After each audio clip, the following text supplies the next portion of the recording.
The Chinese government has you completely fooled.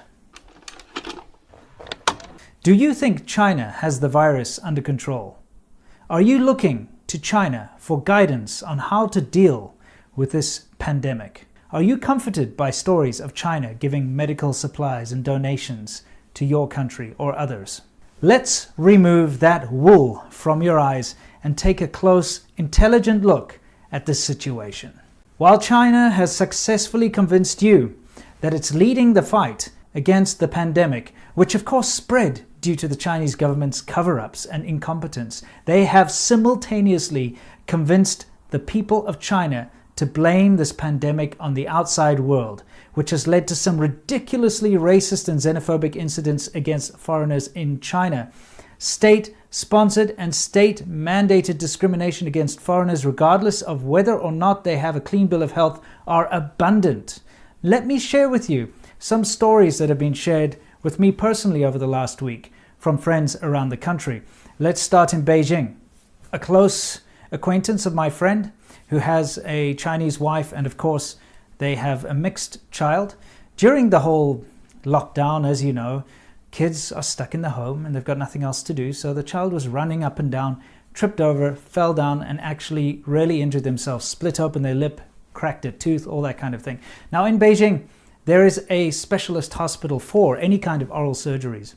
And so he rushed with his wife down to that hospital, carrying the child, and they would not let him in because he was a foreigner. They would let his half Chinese child and his Chinese wife into the hospital, but because he's a foreigner, you're not allowed to step inside the hospital. A hospital. What if he was sick? What if he needed treatment? Anyway, he had to stand outside for hours while they operated and fixed the problem with his son. Now, it makes absolute no sense because it's his wife and child who he's in constant contact with.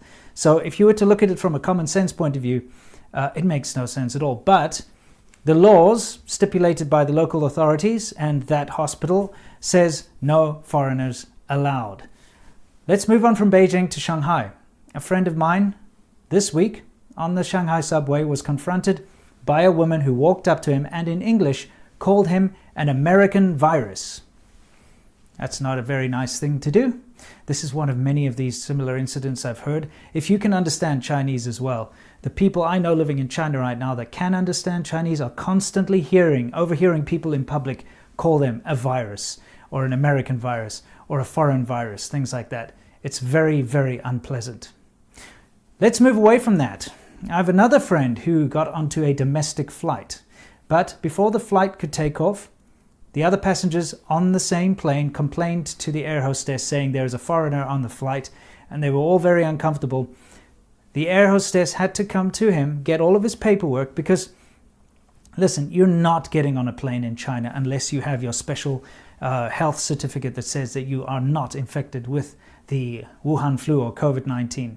So after presenting this to the air hostess, she had to actually go and show every single other passenger on the plane his paperwork with all of his personal details, because it's got your address, your name, your telephone number, everything's on there. And she went to go show every single passenger to kind of allay their fears of this foreigner. And then after that was done, they still sat him all the way back at the rear of the plane and moved all the other passengers to the front of the plane.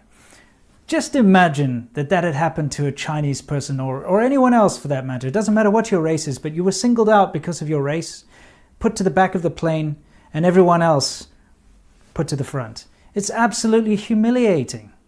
But these are the kind of things that are happening in China all the time right now. My friend down in Zhuhai, who, by the way, has a degree in Chinese, can speak Chinese fluently. He has stuck to the rules. He stayed in his apartment. He's been working from home just as instructed. Got a knock on his door from the police once again, who now wanted to come in and tell him that he's going to have a COVID-19 test the next day. Kind of strange, since he has been given a clean bill of health already and all that, but either way, they came back the next day, 7 people strong. Hazmat suits, put plastic down at the front of his door so that when they stepped into his apartment, they were standing on plastic, did the test, all the while his Chinese neighbors peeking out their doors, trying to see what's going on and watching him. He then asked them if everybody else in the building was getting tested, and they said no, only you because you're a foreigner. And according to him, he's pretty convinced it was his Chinese neighbors that called the cops on him. Right now, in the southern city of Guangzhou, my African friends are being forcefully evicted from their apartments. These are apartments they've paid the rent for. Forcefully evicted from hotels, being rounded up. See what the Chinese police are doing to us. See, no house, no way to rest. They pursue us from our house.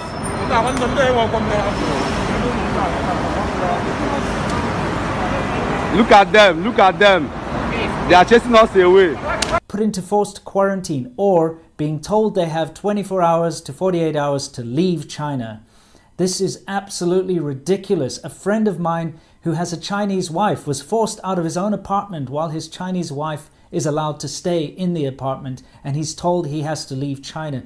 This level of Nazi Germany kind of discrimination, xenophobia and racism is only being fueled by online posts calling foreigners rubbish, foreigners disease carriers, racist cartoons, pathetic nationalist propaganda. It's all boiling down to these very, very bad actions by both the Chinese government and Chinese society towards anyone who is not Chinese. Anyway, you know, there are so many anecdotes and stories that I'm hearing from people on the ground in China that I could keep going on forever about these incidents of racism and xenophobia and discrimination. But let's move on. Let's talk about the whole medical donations to the West from China. During the very early days, when the Chinese government was trying incredibly hard to suppress any information or leaks about the fact that there was this new virus out there, you know, when it failed, they realized they had a crisis on their hands. So they went into overdrive. They locked down Wuhan, did not allow any travel in or out, enforced incredibly strict quarantine rules. And on January the 23rd, they prevented any travel in or out of Wuhan. But they allowed international flights to go out. So, you see, they don't care. They didn't care that the virus was being spread to your country. They only cared that the virus would not be spread within the borders of China. During the same time, China banned the export of masks and vital medical supplies. Makes sense. They're in the middle of a crisis. But bear in mind, that means that foreign companies like 3M or whoever has a factory in China that produces masks were not allowed to export the masks that they were producing within the borders of China. So all of that stock was hoarded to be used for the Chinese people and of course by the Chinese government. Now, at the very, very same time, the Chinese government instructed all state-linked companies abroad to buy up all of the vital medical supplies. Look at Australia, those massive real estate companies, and that ex-PLA officer who bought up tons and tons, hundreds of tons of medical equipment to ship back. Turkey, Europe, Canada, the rest of the world had all of its very vital medical supplies liberated, we should say, or stripped from the shelves and storehouses and sent back to China at the same time that China was not allowing any exports of the same products. During the months of January through March, over 2 billion masks and countless other medical supplies were successfully liberated from our countries and hoarded by Chinese state-linked companies, not to mention the army of Daigo living abroad, leaving nothing for you, your community, and your family. All the while throwing up a smoke screen by playing down the severity of the crisis and making their running dogs in the WHO criticize any country who proposed travel bans or who were overly concerned. The WHO said as recently as March 2nd that the stigma surrounding the virus was more deadly than the virus itself. Are you kidding me? Over 90,000 deaths worldwide is less deadly or dangerous than calling it the Chinese virus or the Wuhan flu? Seriously, I know that there have been some awful racist verbal attacks, and there have been a couple of physical ones. No one's been killed. Not that I've read in the news, because every single time there is any kind of a racist attack, it's immediately condemned by society and the mainstream media. You will not hear the end of it. And that's correct, because we should not tolerate this kind of behavior. But 90,000 plus actual deaths? Now that's something to worry about. China knows how to play the West. They know how to trigger Western mainstream media to serve them. And that is why you'll see the Chinese state media constantly bring up the racist and xenophobic attacks against Chinese overseas or Asians overseas, while at the same time using that to divert attention away from the very real racist and xenophobic policies that they are putting towards foreigners of all races, colors, and creeds within the borders of China. They constantly quote the WHO whenever anyone questions their mishandling of the pandemic and the virus. You see, they have infiltrated not only big organizations like the WHO and influenced them to do their bidding, but they know how to play the mainstream media. And this is their end goal. So now when China sells back the masks that it, for all intents and purposes, looted and pillaged from the rest of the world during a time of crisis, we're supposed to praise them?